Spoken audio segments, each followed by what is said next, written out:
Hi, I'm Zach Johnson. I'm here at PAX East in the Indie Mega Booth with my game Joggernauts.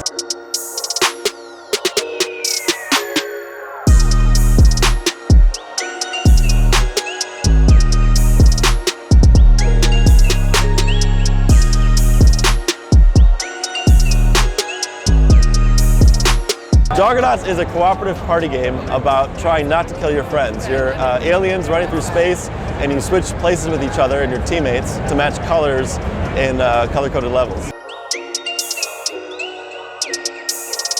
In Joggernauts, you are trying to survive as a team to the end of the level. They're level-based color-coded puzzles, and you either all succeed together or you all fail together. So you have to match your player's color to a color-coded obstacle in the level, and everyone on the team has to coordinate all of their colors together to get to the end. We made Joggernauts so that players of different abilities could all kind of have fun playing a party game together. With competitive party games, there's generally like a best player, and they kind of like dominate, and maybe not everyone has fun, but we feel like with a cooperative party game, you can have kind of like a young player, and you can have mom and grandma and your brother and sister or your best friends like all play in the same team and still have fun. So Joggernauts is just a bad pun. It's jogging astronauts, and so that's where the name came from. Joggernauts was inspired by a video game called Bit Trip Runner. Bit Trip Runner is a rhythm auto-running game, but it's a single-player game. So me and my best friend Jesse were playing the single-player runner game, taking turns kind of one at a time playing the game, and it was like, how could we literally play this kind of game together? And you realized if you're both running on the screen, whoever's in front is going to have more fun than the person in the back. And that is where the switch places mechanic in Joggernauts actually came from. Bit Trip Runner is definitely a huge influence on Joggernauts. Super Mario World is a huge influence. Basically everything by Nintendo. It's like if you don't know what to do in your game design, you're just like, what did Nintendo do? So Joggernauts has a very big soundtrack. There's a unique song for every level. And so there's a lot of external influence on the music of Joggernauts. As far as like the gameplay, I don't know, I mean, probably not, but the art style is very heavily influenced by kind of like 90s cartoons as a vibe maybe. My background's in computer programming. I went to school for computer science, but I taught myself how to program as a kid by making like MS-DOS games and like QBasic and stuff like that. So that's like why I got into programming and how I got into games. Before joining with Rob and Tommy at Space Mace to make Joggernauts, I was a programmer for the BMO app for iOS, the character from Adventure Time. I also worked on a mobile RPG called The Legend of Equip Pants, where you are an adventurer that has to find and put on pants. I grew up playing a lot of stuff on the original Nintendo, the 8-bit NES. So like I loved Mario 3. On Super Nintendo I was crazy about Mario World. I guess no surprise making a platformer that I love platformers. Big PlayStation 1 fan, like I like Destruction Derby and like some other racing games like Ridge Racer and stuff like that.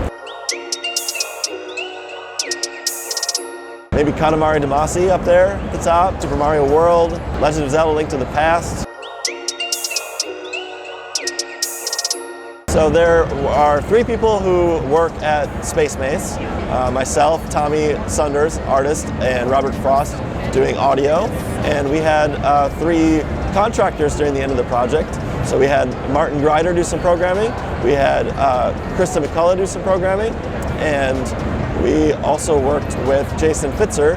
He did some UI design and some animation.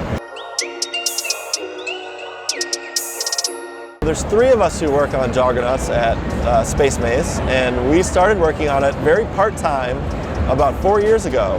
And we were part-time on the project for about 3 years of development, and then we got a publisher. Our publisher is Graffiti Games, and the last year of dev we got to be full-time and finish it up. We made Joggernauts in the Unity engine, and I use C# for the programming language. Unity was our development engine, but we also use a lot of tools to communicate while we're working on the project. We work remote a lot and stuff, so we use like Slack and a lot of Google Docs stuff. Like, scary how much video game design is just spreadsheets, so we use like Google Sheets a ton to manage the project and manage the design of the game. You know, I use Git for version control. I use Microsoft Code to do my editing of all of my C# code. Tommy uses all like the Adobe stuff. Like, all the art in the game is done in Adobe Illustrator. For the sound in the game, we use the middleware called Fmod. That's really cool. The composer, Robert Frost, no relation to the poet, he used a lot of stuff. He used like Pro Tools and a bunch of synthesizers. Yeah, he did a great job on the soundtrack. Making Joggernauts, I learned a ton of stuff about the business side of making a game, about what it takes to stick through a project, and you know, marketing and team building and project management, and how to, you know, go to a convention for 4 days and talk to people, thousands of people. I mean, there's just a lot of interesting human skills you learn when you work on a game for a while. We've shown Joggernauts at basically every event in North America. Like, this is our first PAX East, but we've done PAX West and we've done South by Southwest. And so there's probably too many stories from just bumping into fans and having new people play the game. Like, I don't even know where to start. So much weird stuff has happened in 4 years. So I think the biggest thing that's different about Joggernauts from other games, especially in the local multiplayer space, is that we did make a game that is entirely cooperative instead of being competitive. There's a lot of deathmatch, there's a lot of sports in local multiplayer, but there's not a lot of actually cooperative games in co-op.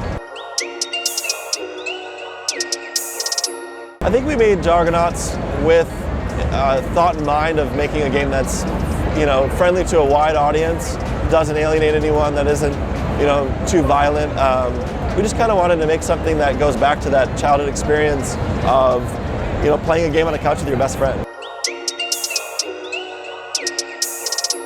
So, there is a whole secret second quest in Joggernauts that is kind of crazy difficult. So there's a lot of hidden odds and ends in every level that you will have to explore when you get to that second part of the game. So this is my first PAX East, and it's only the first day, and it's been crazy. So I'm really excited for Friday and Saturday. I think it's going to be quite the show. So Joggernauts is out now on Nintendo Switch, and it's on Steam for Mac and PC. It came out in October, and we did a big content update in January. If you are interested in Joggernauts, go to Space Mace Games on like Instagram, Twitter, Facebook, all that, or you can go to spacemacegames.com. You can search for Joggernauts on Steam. You can search for Joggernauts on the Nintendo eShop. Bye. But I'm supposed to say other things. Bye. No, bye. So this is Rob and this is Tommy. Thanks, Indie Mega Booth. Bye. Thanks, PAX. Check out Joggernauts. Bye. Very challenging part of it. The Expo Hall is closing in 15 minutes. I don't know if sorry.